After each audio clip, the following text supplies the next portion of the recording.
Jóvenes, muy buenos días. Habla el profesor Albino Paz González y vamos a continuar el desarrollo de nuestras clases de química para el primer año de secundaria.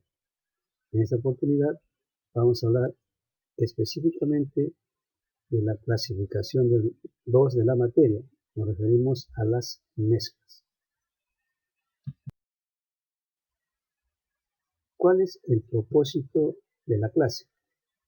Primero, comprender y analizar las características de una mezcla. Y segundo, identificar y explicar las características de las diferentes clases de mezclas.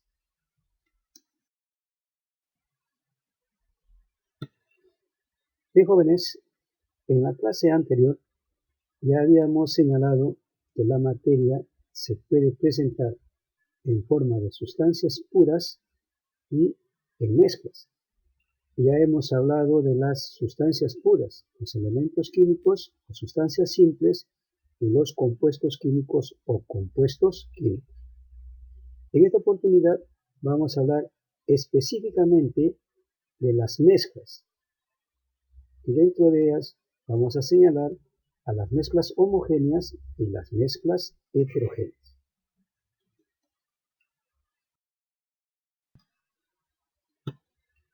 Para iniciar, señalemos por qué se caracteriza una mezcla.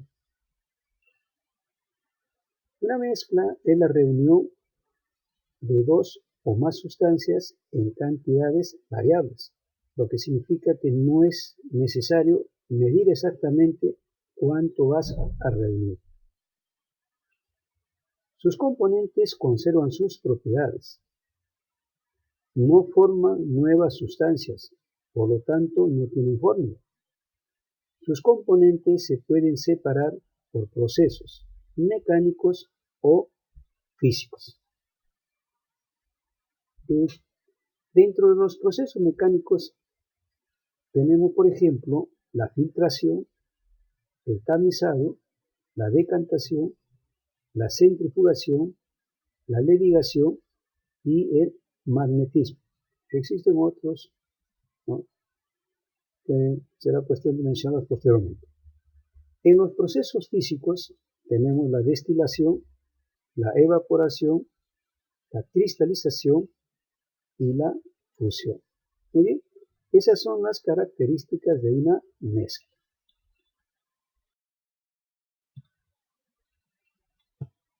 Estas mezclas las vamos a clasificar en dos grupos, en las mezclas homogéneas y las mezclas heterogéneas. ¿Qué caracteriza a una mezcla homogénea? Imagínate acá, estamos reuniendo sal con agua. Va a llegar un momento en que la sal se va a disolver en el agua y solamente vamos a observar el agua más no la sal. Entonces, a las mezclas homogéneas se les conoce también como soluciones. Presentan una sola fase. Sus componentes no se observan a simple vista y su composición es uniforme. Al disolverse la sal en el agua, todo va a tener una masa uniforme y solamente vamos a observar el agua menos la sal. Pero por los procesos físicos o mecánicos que hemos señalado anteriormente, podemos separar el agua y la sal. Ejemplos: la salmuera, que es la mezcla de agua con sal, el agua potable, el agua con el cloro, el ácido muriático, que es ácido clorhídrico al 30% más agua, el formol, que es la metanal más agua. El formol se utiliza para conservar los cadáveres o también conservar los alimentos. El vinagre, ácido acético más agua. El agua regia es el ácido nítrico y ácido clorhídrico. Esto generalmente lo utilizan para verificar si una sustancia, un anillo o una cadena es oro. El aire, por ejemplo, está constituido por oxígeno gaseoso, dióxido de carbono y otros gases. El agua oxigenada, bastante utilizada en casa, es el peróxido de hidrógeno más agua. Y también aquí vamos a considerar las aleaciones. que son las mezclas de metales afines. Por ejemplo, el bronce, el cobre con el estaño, el latón, el cobre con el zinc, el acero, el cobre con el hierro. Estos son ejemplos de mezclas homogéneas. Veamos ahora las mezclas heterogéneas, de repente comparando con las características de las mezclas homogéneas. Presentan dos o más fases. Si tú puedes observar en la ensalada de frutas, hay pedacitos de fresa, mango, manzana, entonces cada uno es un componente diferente. Sus componentes se observan a simple vista, por lo tanto presentan físicamente límites de separación. Su composición es variable, no es uniforme, ¿no? Toda la ensalada no tiene la misma composición. Ejemplos: el agua con arena, la ensalada de frutas, como puedes observar en la gráfica, el agua con el aceite, azufre con limadura de hierro, ensalada de verduras, el jugo de papaya, el jugo de piña, el vinagre más el aceite, las salchichas más las papas, la sopa de fideos y los jarabes. Son ejemplos de mezclas heterogéneas. Estas mezclas heterogéneas las vamos a clasificar en tres grupos. El primer grupo se refiere a las suspensiones.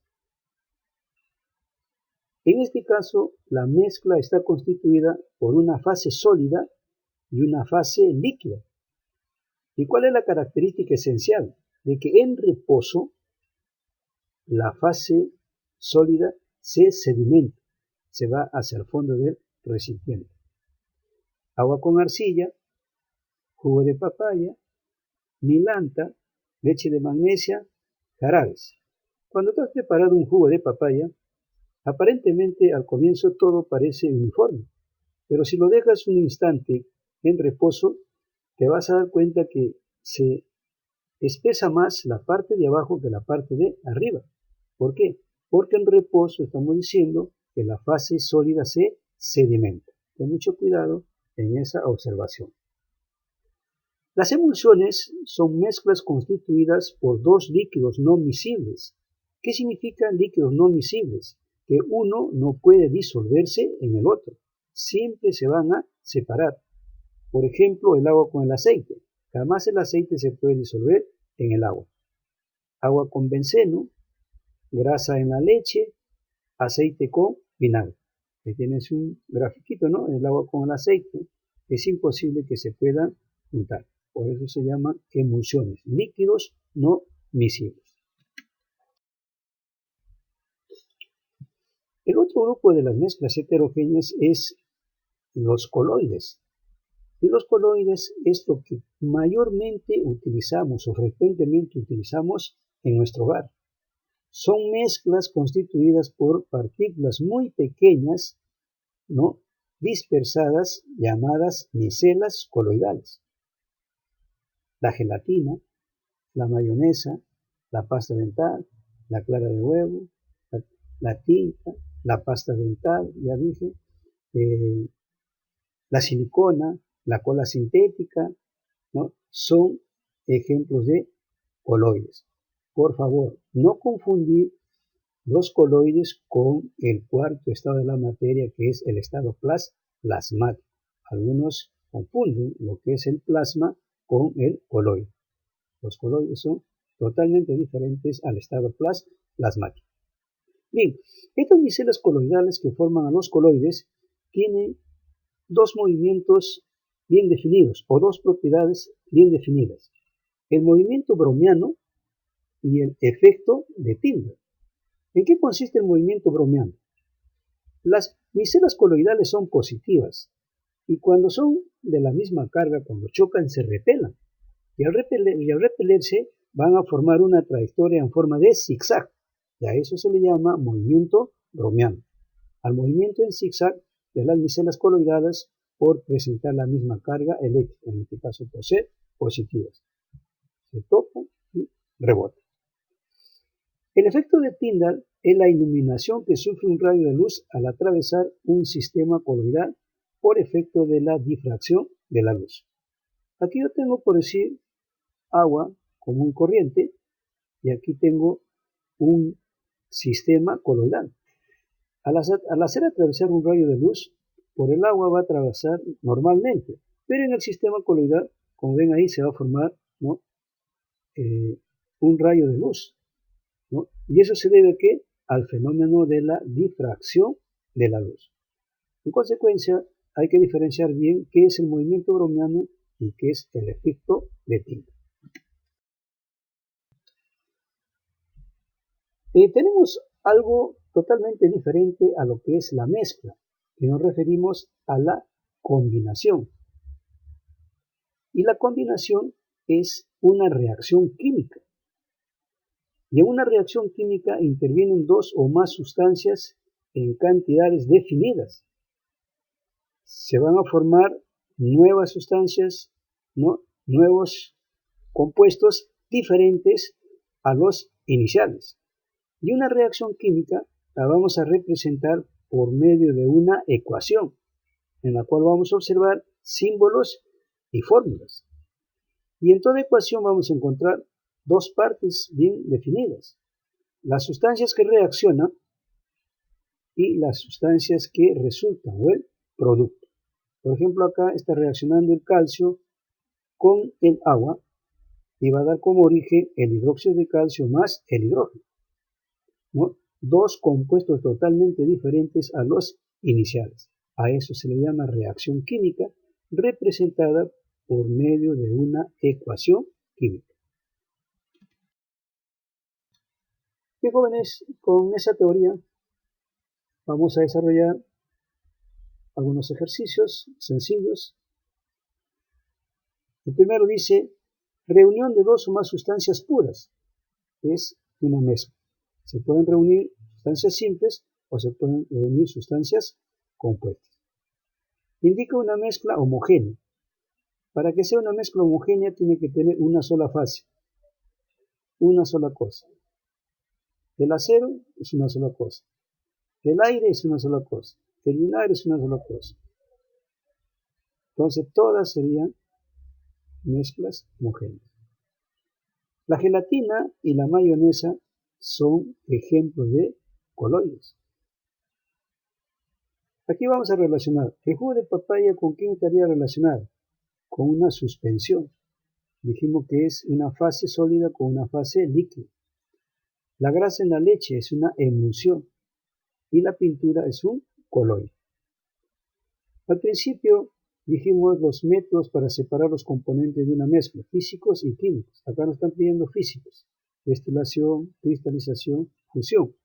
Y aquí tenemos la filtración, el tamizado y la decantación.